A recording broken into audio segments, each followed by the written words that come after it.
How to get toddlers to listen without yelling. I've got an expert with me today. Nicholeen Peck joins us for Live on Purpose TV.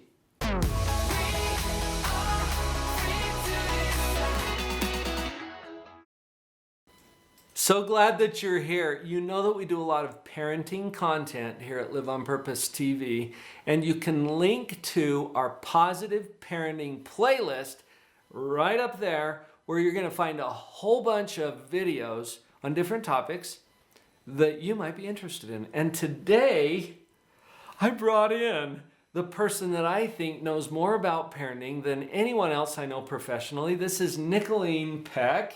Thank you for being here. My pleasure, Paul. Thanks for having me. Nicholeen, you have impressed me so much over the years with your approach. And it's really about teaching self-government so that these children can learn how to basically govern themselves, and they don't have to have someone telling them what to do all the time. Every second, yes. I think one of our main jobs as a parent is to work our way out of a job.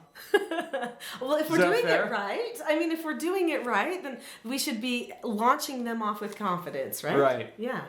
Yeah. Now, we've had a lot of questions that come up from our viewers, with particularly young children. How to get toddlers to listen to you without yelling. And yelling's a trap, isn't it?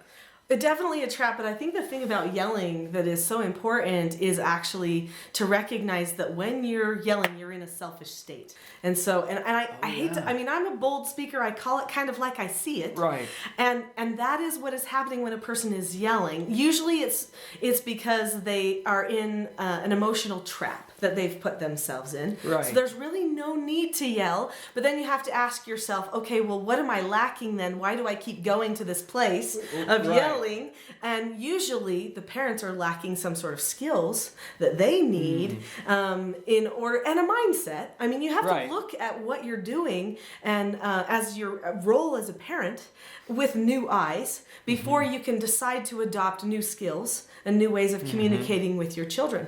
So yes. So with your toddler children, okay, so we're talking about little ones. Little ones, right. Right, and their cognitive ability is minimal. And so you have to remember that. Their prefrontal cortex of the brain is not fully developed, well, until they're between the ages of 18 and 24 years old. It's bad. Right, so, yeah, so they have a long way to go, though. When they're at that stage, they just don't have a lot of ability. And I think parents think, well, I told you not to touch that one thing already. How come you're touching it again? But we have to recognize, their learning curve is so steep right now. They have so much to accomplish and to learn. And so you have to, when you're looking at your mindset as a parent, you have to say, okay, so is what I'm doing right now about figuring out a way not to be annoyed?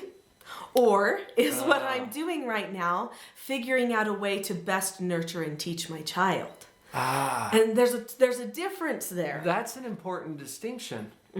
And I think there are some indicator feelings we can look at, and you were touching on that. Frustration, anger, resentment, those feelings are things that we might experience as a parent, and usually when we're yelling, we're responding to those feelings. Instead of really focusing, like you're saying, on the child. What is this child's needs right now? How do I best nurture and love and teach? Well, see, the thing is the parents have a tendency to forget who they are by focusing so much on how they feel. This is a big thing. I have that book called Roles, right? Yeah. I have that book called Roles, the secret to family, business, and social success. And I wrote that book after I wrote my other parenting books because I realized there is a major identity crisis happening in our world today, especially in the nation and the place where I live, where parents are literally forgetting who they are as a parent. And then they're expecting their children sometimes to almost step up in their roles. And then their children are usurping the power of their parents. And so that makes it so that then there's dysfunction in the home in all ways. So anyway, I know we have to talk about toddlers today. We could get deeper, of course. We could get into that. Yeah, of course. But let's just talk about toddlers. Yeah. Yes. So getting back to All right. So how do we get these toddlers, these little people, to listen without yelling? And without giving into our first of all, emotions let's and our notice feelings. that there's an option here that, Yes. that maybe we're in choice still and thinking about who we are and what our role is as a parent. And I know you've got some practical ideas for parents too. I do. Let's share some of I those do. Okay, next. that would be great. So once you've decided, you know what, I actually like teaching my children. I like nurturing my children, and this is what I'm going to do. Then you have to ask yourself, okay, well, how am I going to do it without getting to that emotional place? So one thing that parents can use, and this is especially important for the little ones, when they don't speak as well. And I'm thinking toddler, honestly, up until about age 4 and 5. Okay. So anytime in that category Like of child. preschool years. Exactly. And so some of them actually they've gotten pretty smart and they can do a lot of talking. Oh, sure. And even when they're babies, they can understand more than they can say. And you have to remember that. So Yes, you don't have to good dumb point. everything down because they've been hearing you communicate all the way along. But Right. a big key thing is describe. Describe. Describe what is Okay. happening. Describe what should be happening. And then do practice. So for the little ones, it's all about pre-teaching what things should be happening correctly. And you have to practice Okay. that more than they do it the wrong way. Otherwise, they won't change the behavior. So it's huge. Now, sometimes you have to, stop them from attacking another person and kind of like gently grab them and pull them away. And Physically. sometimes you have Right. to, because we got to protect everyone. But Yeah. then what after that? Well, in our family, they go to a calm down place if they've been doing something like that.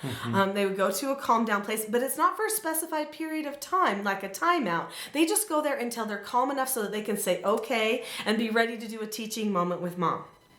Okay. Right. So then we do a teaching moment and I describe. So just a moment ago, you were hitting so-and-so because they didn't want to share with you. What you should have done was, and then we're going to go back to some skills that I've taught them.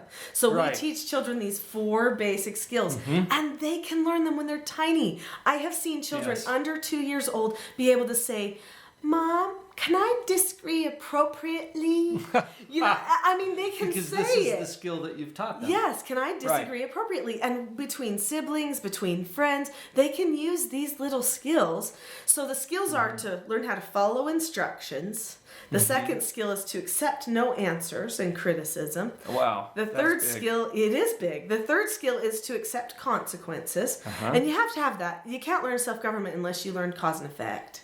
Right. You have to have Every the choice has a opportunity to consequence. accept your consequences. Right. And then the fourth one is disagreeing appropriately. And those 4 skills actually cover 99% of all negative behaviors. And so your little child, you would say, what you did was this, what you should have done was this, and you would explain exactly what that is. And then you would practice it the right way. Actually practice the skill with them. Multiple times even. Yeah, and then as they get a little bit older, maybe they're 3 and 4, you might even do a little role reversal where I'm the child and my child's the mommy, and then they get to see it from the other side even. Now when they're tiny, 2 and maybe even Yeah, 3, they not can't do toddlers. it. They We're can't do talking- it. right. Yeah, but when they get a little bit older, they can even go to that that level of understanding what's happening. So as far Wonderful. as, not having to yell, number 1, you have to decide, do I need to yell or do I just need to teach? Because the only time you should yell is Right. like if they're in the road or in front of a train or, you know what I mean? Because otherwise, Yeah, when why? it's Just appropriate. walk there. Just get on their level, look at them and talk to them, correct them. But my children do earn extra chores, I will say. Even when they're tiny, I might help them. I might help them put all the crayons in the box. Right.